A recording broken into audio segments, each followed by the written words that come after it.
जैसे home schooling वाले बच्चे आसानी से घर में आप उनको मैथ्स अपने स्टैंडर्ड के अकॉर्डिंग, लेवल के अकॉर्डिंग सिखा सकते हैं। ठीक है, तो अभी जो मेरा टॉपिक चल रहा है 3rd और 4th क्लास के बच्चों के लिए, 3rd क्लास वालों का रिवीजन होगा और 4th क्लास वालों के लिए नया टॉपिक होगा जिसे वो सीख सकते हैं। तो आज हम लेंगे कि जो हमारी डिजिट होती हैं 1 to 9, हम यहाँ पे 0 to 9 भी ले सकते हैं, 0 to 9 इस तरह से आप 0 भी ले सकते हैं, 0 to 9। इसमें से हम ग्रेटर दैन, लेस दैन और इक्वल्स टू करेंगे कि इसमें बच्चे को हम कैसे सिखाएं, खेल खेल में हम उसको कैसे मैथ्स सिखाएं, ये आज हम इसमें प्रैक्टिस करेंगे। आप चाहें तो ऐसे प्लास्टिक के नंबर्स ले सकते हैं और आप चाहें तो ऐसे आप फ्लैश कार्ड्स बना सकते हैं मैथमेटिक्स के। इस तरह से आप नंबर, ये मैंने 100 तक के बना रखे हैं, मैं इससे भी करवाती हूँ बच्चों को, और आप चाहें तो ऐसे प्लास्टिक वाले भी ले सकते हैं। ठीक है, आप सपोज करें मैंने ये 2 डिजिट ले ली। ठीक है, अब इसमें से ये मैंने एक साइन बना रखे हैं इनके, ये 3 साइन बना रखे हैं। बच्चा इसमें से हमने पूछना है कि ग्रेटर दैन कौन सी डिजिट है, सबसे बड़ी संख्या कौन सी है, हमें ये पूछना है उससे। तो बच्चा इनमें से वो अपने आप इसमें जो सही साइन होगा वो इसको रख देगा बना के। ठीक है, इसको ऐसे रखिए। अब एक तो हमें ये लॉजिक बताना है बच्चे को कि जो संख्या बड़ी होती है उसका ऐसे मगरमच्छ की तरह मुंह खुला हुआ रहता है। ठीक है, ऐसे मुंह खुला हुआ रहेगा जो भी बड़ी संख्या होगी। तो जो अब यहाँ पे 9 बड़े हैं, पहले आप बच्चे को थोड़ा सा ऐसे बता दें कि देखो 1 सबसे छोटी संख्या है और सबसे बड़ी संख्या 1 से बड़े 2, 1 से बड़ा 2, 2 से बड़ा 3, 3 से बड़ा 4, 4 से बड़ा 5, फिर 6, फिर 7, फिर 8, फिर 9। सबसे बड़ी संख्या यहाँ पे इस समय जितने भी अंक यहाँ पे रखे हुए हैं उनमें सबसे बड़ी संख्या 9 है और सबसे छोटी संख्या 1 है। हमने जब ये बच्चे को बता दिया और उसको एक साइन और बता दिया, एक ट्रिक और बता दी कि जो बड़ी संख्या होगी उसका मुंह इस तरह से खुला हुआ रहेगा, तो अब बच्चा देख लेगा कि हाँ बड़ी संख्या कौन सी है, 9 है, 9 है। तो अब उसको इस तरह से यहाँ पे ये वाला ग्रेटर दैन का साइन बना देगा। अब इसी में हमने पूछ लेना है, या तो साथ ही पूछ लीजिए या फिर दोबारा आप रख के पूछ लीजिए कुछ दूसरी काउंटिंग कि आप इसमें लेस देन बताइए कौन सा है लेस देन। तो बच्चा दूसरा साइन उठा के बता देगा आपको, ये देखो ये लेस देन है। ठीक है, लेस देन 6 है और ग्रेटर देन 7 है। तो इस तरह से आप उस बच्चे से पूछ सकते हैं। इसी में आप इक्वल्स टू भी पूछ सकते हैं कि इसमें कौन सा साइन आएगा इन तीनों में से, क्योंकि ये बराबर है संख्या, तो यहाँ पे बच्चा इसको इक्वल्स टू का साइन रख देगा। ठीक है, इस तरह से आप उसे सिखा सकते हैं। आप जब बड़ी संख्या में उसे सिखाएंगे तो इस तरह के कार्ड्स आप ले लीजिए, इस तरह के कार्ड्स आप ले लीजिए, मैंने बना रखे हैं। अब बच्चे को 100 तक की काउंटिंग इसके लिए आना ज़रूरी होता है। अगर 100 से ऊपर तक की काउंटिंग आती है तो आप 2 डिजिट में ले सकते हैं, आप इस तरह से 3 डिजिट में ले सकते हैं इसको। ठीक है, कार्ड बने हुए हैं तो कार्ड से ले लीजिए, आप चाहें तो काउंटिंग के थ्रू ले लीजिए, आप कैसे भी ले सकते हैं। जैसे मैं इसको इसके थ्रू ही ले लेती हूँ, 1 2 3।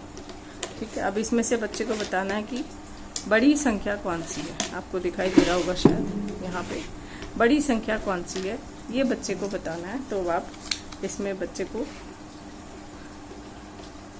आप देख लीजिए, यहाँ पे हमने पहले ही बता दिया था उसको कि 1 सबसे छोटी संख्या होती है। तो यहाँ पे स्टार्टिंग में 1 आ रहा है तो ये छोटी संख्या हो सकती है। फिर उसको यहाँ पे कहेंगे कि यहाँ 3 आ रहा है तो 1 से तो बड़ा है 3, यहाँ आएगा 2 के जगह पे, 2 के बाद में, तो ये 3 वाली संख्या बड़ी हो सकती है। तो बच्चा इस तरह से ये साइन यहाँ पे रखेगा ग्रेटर दैन का।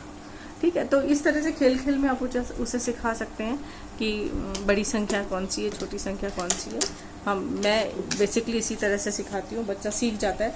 जब वो प्रैक्टिकली यहाँ कर लेता है वर्क तो फिर मैं उसको उसके बाद कॉपी में कराती हूँ। ठीक है, अब हम इसी से एक और 4th क्लास की चैप्टर का ही एक पार्ट है वो लेंगे।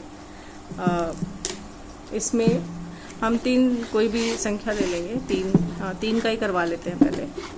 ठीक है, ये 3 संख्याएं मैंने दी हैं। अब इसमें से बच्चा सबसे बड़ी संख्या यानी कि सॉरी फॉर द नॉइस, सबसे बड़ी संख्या जो होगी वो कौन सी बनेगी इन 7, 9 और 8 से। तो बच्चे को पता है सबसे बड़ी संख्या थी 9 और सबसे छोटी थी 1, ठीक है। तो वो सबसे पहले 9 लेगा, फिर 9 से छोटा क्या आ रहा था, यहाँ पे हम एक बार इसको फिर से ये लाइन लगा लेंगे, इधर ये लाइन बना लेंगे, इधर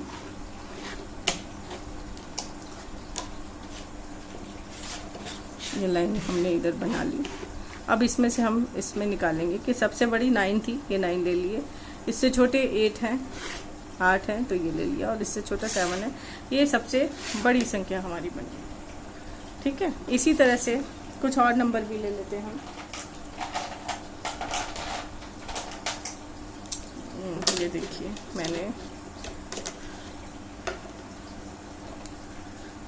ये ले लिया। अब इसमें से मैं बच्चे से पूछूंगी कि सबसे छोटी संख्या बनाओ आप। अब यहाँ में मैंने एक मॉडल नंबर्स रखे हुए हैं 1 2 3 4 5 6।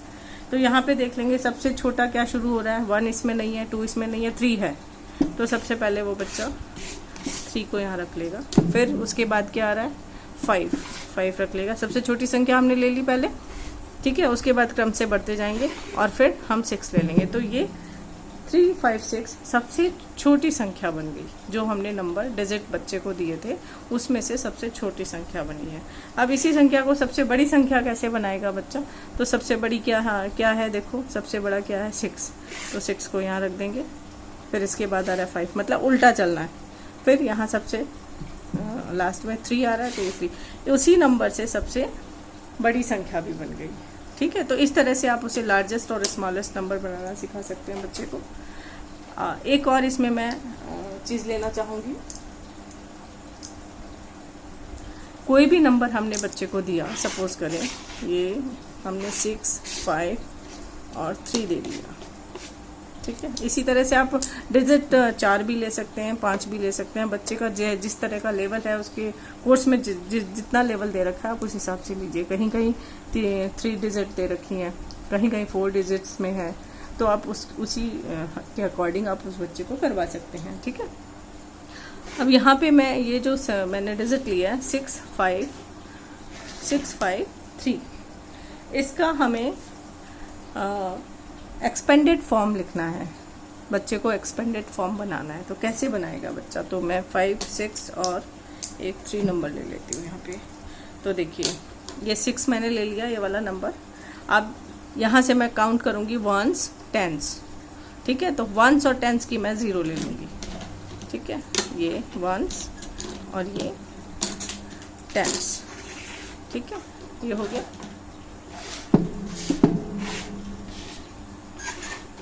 अब मेरे को 5 का बनाना है, क्योंकि ये सेकंड डिजिट जो है वो 5 है, तो ये 5 मैं ले लूँगी यहाँ पे।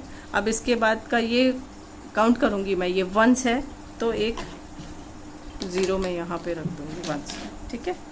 3 ऑलरेडी एक ही है, इसके आगे कोई डिजिट नहीं है, तो ये 3 यहाँ आ जाएगा। तो इस तरह से इसका एक्सपेंडेड फॉर्म बन जाएगा। ये देखिए आपको दिख रहा होगा, ठीक है। 1s 10s 100, 1s 10s 100, ये 600 हो गया। 1s 10, 1s का 0 एंड 5 डिजिट, ये ऐसे कैसे आ जाएगा। एंड 3 ओनली, 1s में 3 ही लिखा हुआ है खाली, कोई यहाँ पर डिजिट नहीं है, तो यहाँ पे कोई भी 0 नहीं आएगा।